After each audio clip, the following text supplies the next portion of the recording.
Good morning students. 101 number की video हमारी 12th class की चल रही है और पिछले वीडियो में हमने जो काम किया था वो 12.6 का था, तो 12.6 को हम कंटिन्यू कर ही रहे हैं और क्वेश्चन नंबर 6 तक आपने काम कर लिया था। क्वेश्चन नंबर 6 के बाद अब आते हैं क्वेश्चन नंबर 7 पर। अब देखिए, एक कंडीशन मैंने आपको बताई थी कि अगर इस टाइप के क्वेश्चन में समघात की हम बात कर रहे थे कि समघात अवकल समीकरण रहेंगी और समघात अवकल समीकरण तो हैं, लेकिन उसमें मैंने आपको 2-3 बातें बता दी थी कि भाई समघात का मतलब ये होता है कि जब उनकी घातें हम योग करते हैं तो वो सारी घातें बराबर आ जाती हैं, सभी घातों का जो योग है वो बराबर आता है। और दूसरी स्थिति के पेपर के लिए y/x अगर लिखा हुआ आ जाता है किसी भी क्वेश्चन के अंदर, अगर डायरेक्ट y/x हमें पता चल रहा है तो वो पेपर के लिहाजे से इंपॉर्टेंट नहीं होगा, ठीक है। लेकिन ये क्वेश्चन नंबर 7 पे जब हम आते हैं तो आप ये देखते हैं कि क्वेश्चन नंबर 7 के अंदर x/y आ रहा है, उल्टा आ रहा है ना। तो क्वेश्चन है हमारा 1/e की पावर x/y, 1/e की पावर x/y dx प्लस फिर e की पावर x/y, e की power x/y 1 plus 1 minus x minus y, 1 minus x minus y और dy बराबर 0 और dy बराबर 0। तो ये स्थिति हमारे पास आती है। अब देखिए, सबसे पहले तो हमारा काम वही है कि हम dy/dx को अलग करते हैं, सबसे पहला काम तो यही है। तो 1 प्लस e की पावर x/y dx बराबर माइनस e की पावर x/y 1 माइनस x/y और dy, ये आ गया। अब ये dx इधर चला गया है ना, dy/dx बनाना है। लेकिन अब एक चीज़ आपको ध्यान रखनी है कि यहाँ से एक हिंट मिल रहा है हमको कि नॉर्मली जब भी कोई क्वेश्चन शुरू किया जाता है तो हम हमेशा dy/dx तैयार करते हैं, है ना। ये बात आप जानते ही हैं, कोई दिक्कत नहीं है। लेकिन यहाँ पर dy/dx तब तैयार किया जाता है जब y/x होता है। जो रूप होता है ना समघात अवकल समीकरण का, वो होता है y/x का। अगर y/x का होगा तब हम dy/dx तैयार करेंगे। लेकिन यहाँ पर देखें, यहाँ तो पहले से ही हिंट मिल गया सब जगह कि x/y आ रहा है, x/y आ रहा है, तो यहाँ पे भी उल्टा होगा। मीन्स ये है कि यहाँ थोड़ा सा आपको सतर्क रहने की ज़रूरत है कि जब y/x आ रहा था उसकी जगह पर अब x/y आ रहा है, उल्टा हो गया। तो y की जगह x और x की जगह y हो गया। तो अगर ऐसा होता है तो हम dy/dx नहीं बनाएंगे, इस dy/dx की जगह dx/dy बनाएंगे। तो dx/dy बनाते हैं तो यहाँ पर ये dx तो है ही, dy को हमने यहाँ भेज दिया, dx/dy हो गया बराबर माइनस e की पावर x/y और 1 माइनस x/y, ये बचा हुआ है। फिर 1 प्लस e की पावर x/y, ये स्थिति आ गई हमारे पास, ठीक है। यहाँ तक का काम खत्म। अब उसके बाद में जब ये सिचुएशन हमारे पास आ जाती है तब आपको क्या काम करना है कि जैसे हम नॉर्मल काम कर रहे थे, जैसे वहाँ पर कर रहे थे कि y/x आ रहा था, तो जो काम हमने वहाँ पे किए हैं आपने कर लिए होंगे ना, 6 तक के क्वेश्चन जो आपने किए हैं, उन 6 क्वेश्चंस में जो भी काम किया है उसका उल्टा करना है। उल्टा करने का मतलब जहाँ पहले y था अब वहाँ x हो जाएगा, जहाँ पहले x था वहाँ y हो जाएगा, उल्टा हो जाएगा काम। तो ये थोड़ा सा आपको ध्यान में रखना है। तो जब ये सिचुएशन हमारे पास आती है तो हम क्या मानते हैं, जैसे वहाँ पर आपने क्या माना था y बराबर vx, थोड़ा सा तुलना करते हुए चलेंगे तो ये चीज़ें बहुत आसान हो जाएंगी कि y बराबर vx माना था इस तरह की रेखिका अवकल, ये इसमें समघात अवकल समीकरण के अंदर जब ये कंडीशन हम काम कर रहे थे तो हमने y बराबर vx माना। अब हम उल्टा कर देंगे, अब हम क्या मानेंगे, x बराबर vy मानेंगे, है ना। तो यहाँ पर आ जाता है, इसको डाल दीजिए नंबर 1 क्योंकि इसमें हमें बाद में वैल्यू रखनी पड़ेंगी, और यहाँ रख देते हैं माना x बराबर vy, है ना। थोड़ा सा ध्यान रखिए, मैं थोड़ी सी स्पीड कम रखूंगा इस सवाल में, कारण कि ये उल्टा चल रहा है। y बराबर vx माना जाता था, है ना, y बराबर vx था, उसकी जगह पे क्या हो गया, x की जगह y और y की जगह x, तो x बराबर vy हो गया। क्लियर। फिर उसके बाद में इसका पहले क्या होता था, x के सापेक्ष अवकलन होता था, अब y के सापेक्ष होगा। हर काम उल्टा, जहाँ x था वहाँ y, वहाँ जहाँ y था वहाँ x। तो हमने y के सापेक्ष अवकलन किया तो dx/dy हो गया। फिर उसके बाद में v u × v चल रहा है, u × v से v को छोड़ दिया, y का करेंगे तो डी वाई वो y के सापेक्ष हो रहा है ना, तो y के सापेक्ष हो रहा है तो v को छोड़ा और y का y के सापेक्ष 1 हो जाएगा, ठीक है। फिर प्लस, फिर उसके बाद में y को छोड़ दिया यहाँ पर और v का करेंगे तो dv अपॉन dy हो जाएगा। सही है, हो गया कंप्लीट। हमने क्या किया, दोबारा देखिए, y के सापेक्ष अवकलन किया। जब y के सापेक्ष हम अवकलन कर रहे हैं तो x का तो हो गया dx अपॉन dy। क्लियर, ये u इंटू वी से चल रहा है, y के सापेक्ष चल रहा है, तो v को छोड़ दिया, v का कुछ नहीं किया, y का y के सापेक्ष करेंगे 1 हो जाएगा, है ना। फिर प्लस आ गया, फिर y को छोड़ दिया, v का करेंगे तो dv अपॉन dy हो जाएगा। हो गया, ये इसका कंप्लीट काम। अब ये जो मान हमने प्राप्त किए हैं इन मानों को समीकरण 1 में रख देते हैं। तो समीकरण 1 में मान रखने पर, समीकरण 1 में मान रख दिया तो देखिए क्या क्या मान आते हैं। समीकरण 1 में जब मान रखते हैं तो dx अपॉन dy की जगह पर तो ये आ जाएगा v प्लस वाई और dv अपॉन dy, है ना। बहुत ध्यान से, धीरे धीरे, क्योंकि ये आता है पेपर में क्वेश्चन, ये उल्टा वाला आता है, ठीक है। अब उल्टा वाला क्यों आता है, क्योंकि इसमें भले ही चाहे कोई बहुत अच्छी प्रैक्टिस वाला बच्चा हो, लेकिन कई बार जल्दबाजी में मिस्टेक हो जाती है, तो वो थोड़ा सा आपको ध्यान रखते हुए चलना है। फिर ये वैल्यू हमने रख दी इसकी जगह पर। अब यहाँ जाइए, माइनस ई की पावर x की जगह पे देखिए वी वाई रखेंगे, है ना, यहाँ पे डायरेक्ट रख देते हैं। तो वी वाई रख दिया, x की जगह पर वी वाई, तो y से y गया, बच्चा क्या, e की पावर v, ठीक। फिर 1 माइनस यहाँ पर भी वी वाई रख देंगे, y से y कैंसिल हो जाएगा, v बच जाएगा। अपॉन में आ जाओ 1 प्लस ई की पावर वी वाई रख देंगे, y से y कट गया, e की पावर v हो गया। क्लियर, इनका अंदर गुणा कर देते हैं और v को उधर पक्षांतरण कर देंगे, तो v plus y dv upon dy बराबर, ये दिख रहा है ना। अब इसको अंदर गुणा कर दिया, e की पावर v हो गया, ये अंदर गुणा हुआ, प्लस v इंटू ई की पावर v हो गया, अपॉन में 1 प्लस e की पावर v हो गया, ठीक है यहाँ तक। अब ये v उधर जाता है, तो v उधर गया, ये वैल्यू बन जाएगी y dv अपॉन dy बराबर, dv अपॉन dy हो गया, माइनस e की power v plus v e की पावर v अपॉन में, या ऐसे ले लेते हैं अभी आधे में, 1 प्लस e की पावर v, और v इधर आ रहा है तो इसको लिखेंगे माइनस v। सही है ना, ये कंडीशन हो गई। जो v था प्लस का, ये उधर गया तो माइनस का हो जाएगा। अब इनको सॉल्व कर दीजिए, तो ये आ जाता है y और dv अपॉन dy बराबर माइनस e की power v plus v e की पावर v, इसका मल्टीप्लाई किया तो माइनस v, इसका कर दिया तो माइनस v e की power v upon 1 plus e की पावर v, ठीक है। अब ये प्लस का, ये माइनस का, दोनों कैंसिल हो गए। जब ये दोनों कट गए तो बचा क्या, y dv अपॉन dy बराबर माइनस e की power v minus v upon 1 plus e की पावर v, ठीक है। अब जब यहाँ तक पहुँच गए तो फिर आपके पास एक ही काम है कि भाई हमें चरों का पृथक्करण करना है, लेकिन अब चरों का पृथक्करण करते हैं तो dy आ रहा है। अब इस dy को अगर हम उठा के यहाँ भेजते हैं इस तरफ, तो dy को अगर हम उधर भेज देते हैं तो वही प्रॉब्लम आएगी दोबारा से, क्योंकि ये y का फलन होगा और ये सारे v के फलन हैं। तो क्या काम करना पड़ेगा, फिर हमें करना पड़ेगा इसका प्रतिलोम। यहाँ पर हमने प्रतिलोम किया, प्रतिलोम करने पर, प्रतिलोम करने पर तो क्या मान आता है, dy अपॉन y और dv बराबर 1 प्लस e की पावर v। अब देखिए यहाँ पे माइनस माइनस आ रहा है, इसमें से मैंने माइनस कॉमन निकाला, माइनस कॉमन निकाल के बाहर रख दिया, है ना। और बचा क्या, इसको लिख लेते हैं v प्लस e की पावर v, ऐसे लिख दिया इसको, कोई फ़र्क नहीं पड़ेगा क्योंकि माइनस कॉमन निकाला, माइनस निकल के बाहर आ गया, माइनस चाहे ऊपर हो नीचे हो बीच में ही लगेगा, तो माइनस को हमने यहाँ लगाया।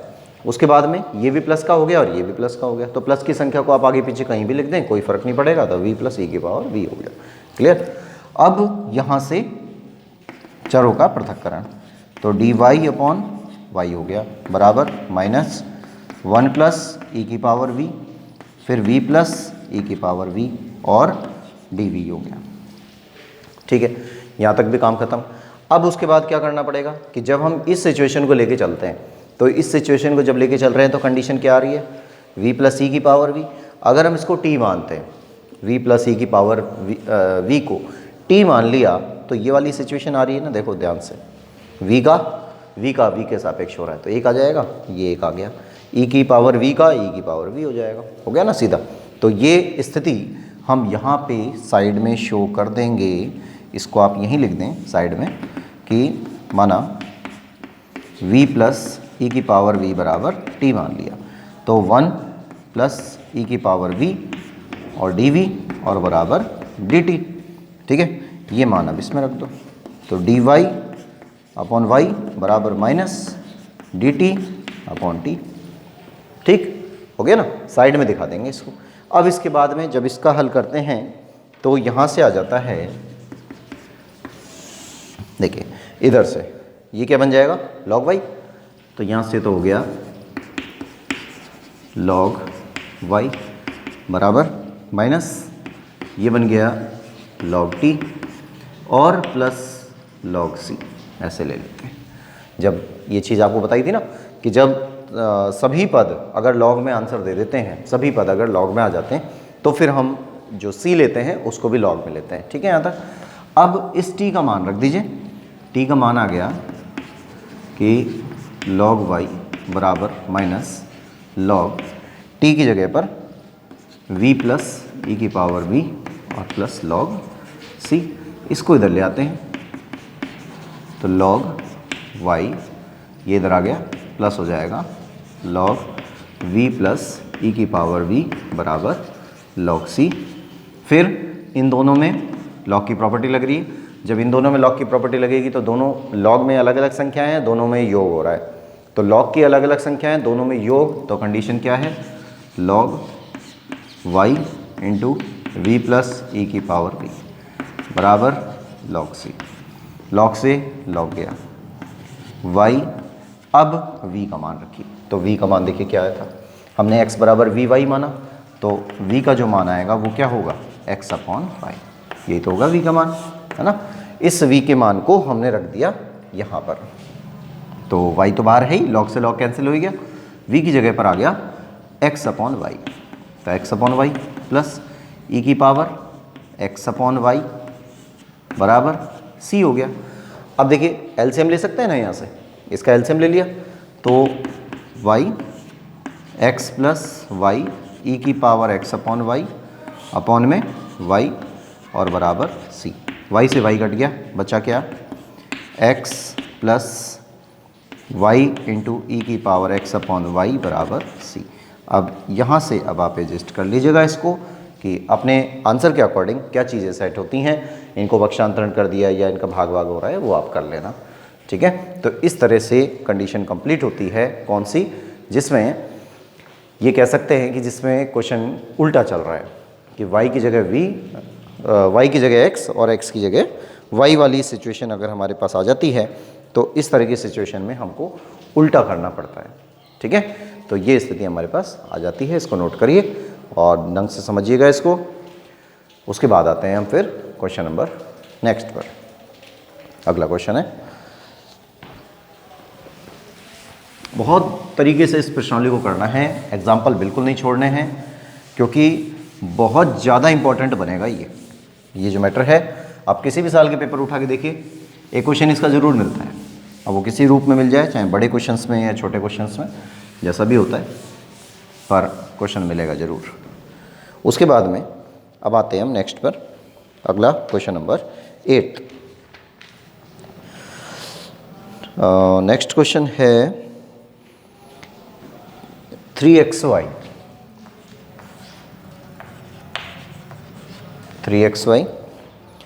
Plus y square d x plus y square d x plus x square plus x y plus x y d y बराबर 0, ठीक है। ये स्थिति हमारे पास आ गई। अब देखिए जब ये सिचुएशन आती है तो हमें सबसे पहले, जैसे मान लीजिए यही सवाल मिल गया, एक बार अभी जो पेपर में आया है, अभी सप्लीमेंट्री के जो एग्ज़ाम हुए हैं जस्ट इसी साल में, उसमें इसी टाइप का एक क्वेश्चन आया है, लेकिन वो ये नहीं था, वो एग्जाम्पल में से आया था। तो एग्जाम्पल में भी लिखा तो वो अलग तरीके से है, पर उसको सेट कर दिया इसी तरीके से, है ना, घुमा फिरा देता है, क्वेश्चन को ही घुमा देगा, लेकिन क्वेश्चन एज इट इज़ रहेगा, कोई संख्या भी नहीं बदलेगा, लेकिन उसको लिखने का जो पैटर्न है ना वो चेंज किया जाएगा। अब क्यों किया जाएगा? ताकि बच्चा उस चीज़ को पहचान सके कि भाई ये कौन सी क्वेश्चन उसमें से आया है ना, तरीका कौन सा है।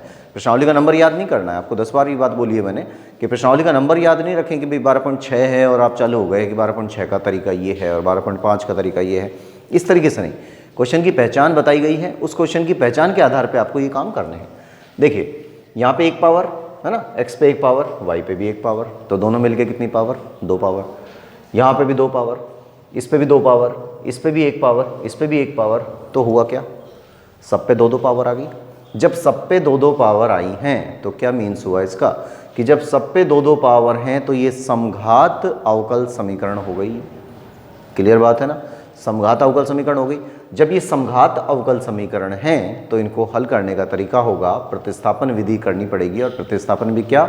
y बराबर vx, तो y बराबर vx रखना पड़ेगा, रख दीजिए, है ना। तो अब इसमें क्या मान आता है पहले देखते हैं, इसको चेंज करते हैं पहले कि dy बाई dx निकालना है हमें, यहाँ पर सीधा चलेगा, इसमें dx अपॉन dy नहीं, dy बाई dx लेके चलना है, तो dy बाई dx लेंगे तो ये हो जाता है 3xy plus y square dx बराबर minus x square plus x y और dy। ठीक है, ये स्थिति होगी।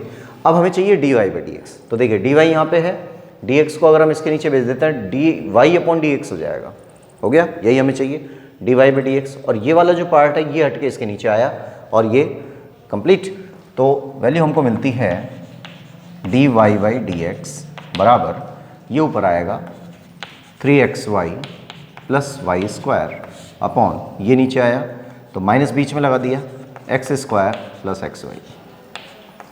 ठीक है, ये स्थिति हमारे पास आ जाती है। अब बताइए, यहाँ तक कोई प्रॉब्लम नहीं है ना। D y by d x बना दिया, इसका पक्षांतरण किया, इसको इधर भेज दिया, माइनस कहीं भी हो, बार बार यही बात बोल रहा हूँ, चाहे माइनस ऊपर वाले में से कॉमन आ रहा हो, चाहे माइनस नीचे वाले में से आ रहा हो, लगेगा तो बीच में ही। ठीक है, और ये स्थिति हमारे पास आ जाती है। आप चाहें तो इसको वाई अपॉन एक्स भी बना सकते हैं कि अगर हम यहाँ से एक्स स्क्वायर का भाग दे देते हैं, यहाँ से ऊपर वाले में अंश में एक्स स्क्वायर का भाग दे दें और हर में भी एक्स स्क्वायर का भाग दे दें, तो वाई अपॉन एक्स का रूप तैयार हो जाता है। ठीक है, पर वो करने की ज़रूरत नहीं है, बस यहाँ पे लिख देंगे आप कि ये समघात अवकल समीकरण है, और जो कि या ये भी कह सकते हैं वाई अपॉन एक्स के रूप की अवकल समीकरण है ना, ऐसा भी लिखा मिल जाता है, तो हिंदी आप लिख रहे हैं ना। और इसको डाल दिया नंबर 1, ये question number equation number first हो गया। अब इसके आधार पे हमें क्या क्या प्रतिस्थापन रखने हैं, है ना, क्या क्या मान रखने हैं वो हम देखते हैं। तो ये तो सीधा है, अब जैसे पिछले वाले जो भी इसमें 100 नंबर पे जो आपने वीडियो देखी थी, तो उसके अंदर मैंने इसका पूरा डायग्राम बता रखा है कि भाई कैसे कैसे काम करना है। लेकिन अगर अब भी कोई बच्चा नया है, उसने नहीं देखा है, तो उसको यहाँ पर समझने में दिक्कत आ सकती है। तो एक बार पहले 100 नंबर वीडियो देखें, उसके बाद जब इसको आप करेंगे तो एकदम क्लियर ईजिली हो जाएगा। ठीक है, तो ये क्या क्या मैटर आता है पहले देखिए इसको। अब यहाँ पे प्रतिस्थापन रखना है हमें, हमने मान लिया कि माना y बराबर vx, y बराबर vx हो गया, इसमें मान रख दीजिए x के सापेक्ष, वही x के सापेक्ष अवकलन करना है, इसमें कोई चेंज नहीं है ना, वो तो उल्टा था इससे जस्ट पहले वाला क्वेश्चन, लेकिन ये सीधा क्वेश्चन जो पहले किए थे हमने। तो dy बाई dx के सापेक्ष अवकलन कर रहे हैं, फिर मतलब x के सापेक्ष अवकलन कर रहे हैं तो dx आ जाएगा, v यहाँ पे आया तो v as it is, x का x का सापेक्ष करेंगे तो 1 आ जाएगा, लिखने की जरूरत नहीं है, प्लस x हो गया, फिर v का करेंगे तो dv अपॉन dx हो गया। ठीक है, यहाँ तक का काम खत्म। अब इसको इन मानों को समीकरण 1 में रख देना है, तो समीकरण 1 में मान रखने पर, समीकरण 1 में मान रख दिया, जब समीकरण 1 में मान रख देंगे तो v plus x dv upon dx बराबर क्या आएगा, माइनस 3xy, तो 3 को तो ऐसे ही रहने दीजिए, और x नॉर्मल है, x की जगह कुछ नहीं, y की जगह पर क्या आ जाएगा, vx आ जाएगा, तो ये vx हो गया, प्लस यहाँ से हो जाएगा v square x square upon x square plus x y, y की जगह हो गया vx। ठीक है, ये स्थिति हो गई। अब देखिए यहाँ पर ये x और ये भी x स्क्वायर बन रहा है, ये भी एक्स स्क्वायर हो गया, ये भी एक्स स्क्वायर है और ये भी एक्स स्क्वायर है ना। तो प्रत्येक पद में एक्स स्क्वायर आया। जब प्रत्येक पद में एक्स स्क्वायर आ रहा है तो एक्स स्क्वायर निकल के यहाँ से बाहर आया, एक्स स्क्वायर निकल के यहाँ से बाहर आया, एक्स स्क्वायर से एक्स स्क्वायर कट गया। जब कट गया तो बचा क्या, तो यहाँ से बच गया dv अपॉन dx बराबर माइनस बाहर है ही एक्स स्क्वायर यानी 3v, भाई एक्स स्क्वायर कॉमन निकाल लिया, डायरेक्ट लिख लेते हैं कि एक्स स्क्वायर और एक्स स्क्वायर कॉमन निकल गया, तो यहाँ से क्या बचा 3v बचा और प्लस v स्क्वायर बचा, तो प्लस v स्क्वायर बचा अपॉन में यहाँ से एक बच गया, एक्स स्क्वायर पूरा ही बाहर आ गया और यहाँ से क्या बचा, यहाँ से v बचा। क्लियर है ना। आप चाहें तो एक स्टेप बढ़ा सकते हैं बीच में कि एक्स स्क्वायर को कॉमन निकाला, यहाँ से भी एक्स स्क्वायर को कॉमन निकाला, काट दिया, ये काम आप कर सकते हैं, लेकिन कोई ज़रूरत नहीं है इसकी। 12th क्लास के बच्चे अगर एक एक चीज़ को यहाँ पर रिप्रेजेंट करेंगे तो वो सेंसलेस है, कोई लेना देना नहीं है उसका। अब इस v को यहाँ से पक्षांतरण करके उधर भेज दिया, तो जब ये v उधर पक्षांतरण होता है तो यहाँ जाता है x dv अपॉन dx बराबर v उधर गया तो देखिए माइनस तो है ही है ना, अभी ये माइनस यहीं रखते हैं फिलहाल, 3v plus v square upon 1 plus v और माइनस v, ये आ गया, हो गया। ये प्लस का v है, ये उधर गया, माइनस का v हो गया। अब इसका एलसीएम लेते हैं, यहाँ से एलसीएम आ रहा है 1 प्लस वी, तो x dv अपॉन dx बराबर 1 प्लस वी माइनस, अब देखिए ये माइनस अंदर खुलेगा तो ये भी माइनस का हो जाएगा, ये भी माइनस का हो जाएगा, है ना। अब ये माइनस अपना काम कर रहा है, फिर ये जब इससे गुणा होता है तो माइनस का v हो गया और ये इससे गुणा हुआ तो माइनस का v स्क्वायर हो गया। ठीक है, हो गया काम यहाँ तक। उसके बाद में इनको देखिए कटेगा तो कुछ भी नहीं, सब माइनस माइनस है, सब जुड़ जाएंगे, तो इनको जोड़ दिया, x dv अपॉन dx बराबर ये माइनस 3v, ये माइनस का v, माइनस का 4v आ गया, ये v स्क्वायर माइनस का 2v स्क्वायर आ गया अपॉन में 1 प्लस v आ गया।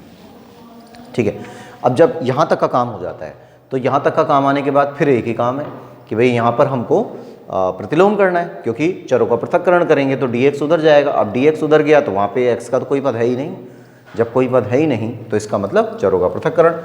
और पहले प्रतिलोम, तो पहले प्रतिलोम करते हैं, प्रतिलोम करने पर प्रतिलोम कर दिया तो dx अपॉन में x dv आया बराबर ये ऊपर चला गया 1 प्लस वी। अब देखिए एक बार दोबारा से माइनस कॉमन लेना पड़ेगा, माइनस को बाहर ले लिया है ना, दोनों में माइनस आ रहा है और इनके साथ में कुछ और भी कॉमन आ रहा है। चलिए पहले ऐसे लिख देते हैं, तो 4v और माइनस प्लस हो जाएगा ना, माइनस कॉमन निकाल लिया तो दोनों प्लस हो गए। अब इस dv को उधर भेज दीजिए, तो ये हो जाता है dx upon x minus 1 plus v. अब इनमें से कुछ कॉमन दिख रहा है, क्या चीज़ आ रही है, देखिए 2 कॉमन आ रहा है ना, ये कोई प्रॉब्लम नहीं है। फिर v कॉमन आ रहा है, ठीक है। तो अब देखिए क्या कंडीशन है, जो 2 कॉमन आया उसको तो हमने बाहर रख दिया, उसको तो बाहर ले आए, यहाँ से बच गया v 2v और यहाँ से बच गया 2 बाहर आ गया और v कॉमन ले सकते हैं, v भी ले लीजिए कॉमन, v को भी कॉमन ले लेते हैं, तो v कॉमन आ गया, दोनों में आ रहा है, लेकिन v को बाहर नहीं ला सकते क्योंकि v तो चर है ना। अब यहाँ से बच गया 2, v बाहर आ गया, प्लस 2 आ चुका है, एक v जा चुका है, यहाँ से बच गया v, ये स्थिति हमारे पास आ जाती है। ठीक है, अब 2v और v का 1, एक काम और कर सकते हैं कि अगर v स्क्वायर ही रखें इसे तो 2v कुछ गुणा भाग करके ये वैल्यू बन सकती है, क्या बनेगी, आंशिक भिन्न भी बन सकती है। तो 2v का तो 2 हो जाएगा और 1 प्लस v हमें चाहिए और यहाँ से हो जाएगा v स्क्वायर का 2v। ठीक है, यहाँ से 1 प्लस v बन जाएगा, इसको आप अभी ऐसे ही रहने दें, कोई कुछ नहीं करें, छोड़ दीजिए इसको ऐसे ही, और यहाँ से बन जाता है 2v और प्लस v स्क्वायर, बस है ना। इसका 2v हो जाएगा और इसका 2 हो जाएगा, दोनों में से 2 कॉमन आ जाएगा तो 1 + v बच जाएगा, हो गया ऊपर। अब इसको देखिए यहाँ पर ये dv हो गया। तो यहाँ तक आने के बाद जब हम नीचे वाले को t मानते हैं तो हमें जस्ट ऊपर वाला इसमें आंसर मिल जाएगा, तो कोई प्रॉब्लम नहीं है, लॉग वाली विधि अपने यहाँ तैयार हो जाएगी।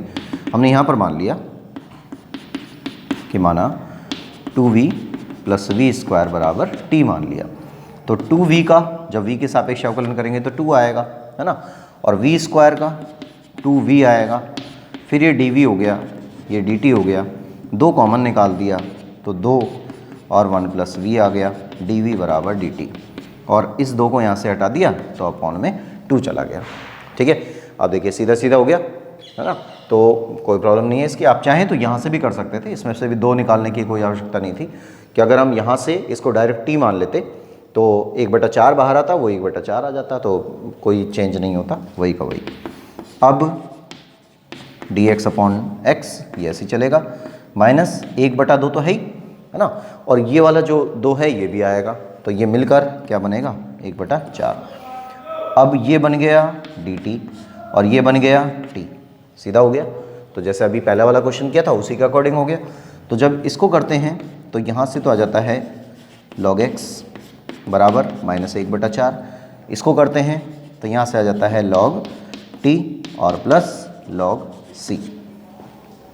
ठीक है, अब पहले तो ये 4 हटाइए, ये 4 हटेगा तो ये 4 यहाँ जाएगा, है ना, और c में भी जाएगा, लेकिन c में कोई फ़र्क नहीं पड़ता, तो c तो कांस्टेंट है, इसको इस 4 को हम इधर ले लेते हैं, और 4 log x बराबर -log t plus log c, है ना। ये ऐसा मत सोचिएगा कि भाई लघुत्तम हमने इधर ही क्यों किया है, कि जब इसका एलसीएम होगा तो 4 यहाँ भी गुणा होगा, लेकिन जब ये 4 c के ऊपर जाएगा तो c की पावर 4 हो जाएगा, फिर वो भी c बन जाएगा, तो उसमें कोई प्रॉब्लम नहीं है, इसलिए हम c को c रहने देते हैं, उसमें कोई कैलकुलेशन वगैरह नहीं करते।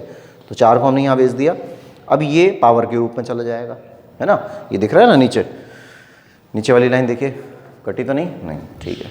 अब क्या करेंगे, इसमें ये 4 ऊपर आ जाता है, तो यहाँ से ये 4 ऊपर आया, इसको लिख देंगे log x की पावर 4, ठीक है, बराबर, इसको इधर ले आइए तो ये प्लस कर लेते हैं, प्लस log t और बराबर log c। ठीक है, अब क्या करेंगे, इनको मिला लेते हैं, log x की पावर 4, अब जब ये प्लस में है तो log की प्रॉपर्टी से दोनों गुणा हो जाएंगे, log c मतलब वहाँ भी log है, यहाँ भी log है, log से log कैंसिल हो गया, कंप्लीट। जब log से log कैंसिल हो गया तो क्या बचा, x4 × t = c। अब t की वैल्यू रखिए, तो t की वैल्यू क्या थी, t की वैल्यू है 2v + v², x4 2v + v² बराबर c, है ना। अब v की वैल्यू रखिए, तो v की वैल्यू कहाँ है, ये रही भाई, y बराबर vx है, तो v बराबर क्या हो जाएगा, y/x हो जाएगा। ठीक है, ये y/x यहाँ रख देंगे, तो ये हो जाता है x की पावर 4 2 × y/x प्लस y² बराबर c। अब मैं ये मिटा देता हूँ, ठीक है, ये आप साइड में नोट कर लेना, देख लीजिए ध्यान से, इस वाले को मिटा रहा हूँ, फिर ये एज इट इज आ जाएगा नीचे। फिर आप देखिए इसमें जब यहाँ से आते हैं तो इसमें एलसीएम कर लेते हैं, यहाँ पर x² आ गया, x² आया तो 1x से x गया, 2xy हो गया, प्लस y² हो गया और बराबर c। इस x² से ये कट गया, तो यहाँ आ गया x² 2xy प्लस y² और बराबर c। ठीक है, अब आप चाहें तो अंदर इसका गुणा कर सकते हैं, कैलकुलेट कर सकते हैं, जो भी जिस रूप में भी आंसर दिया गया है उस रूप में आप आंसर को सेट कर लीजिए और बस यही कंप्लीट होगा।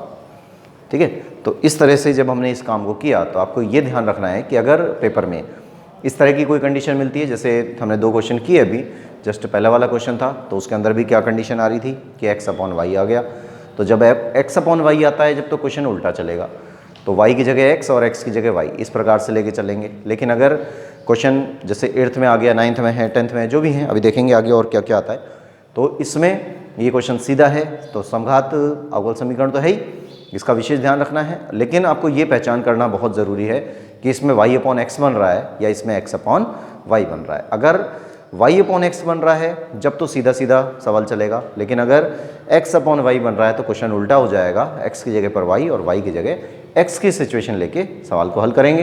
ठीक है, तो ये वीडियो हम अभी यहीं समाप्त करते हैं, उसके बाद फिर नेक्स्ट जो क्वेश्चंस हैं उनको अगले वीडियो पे देखते हैं।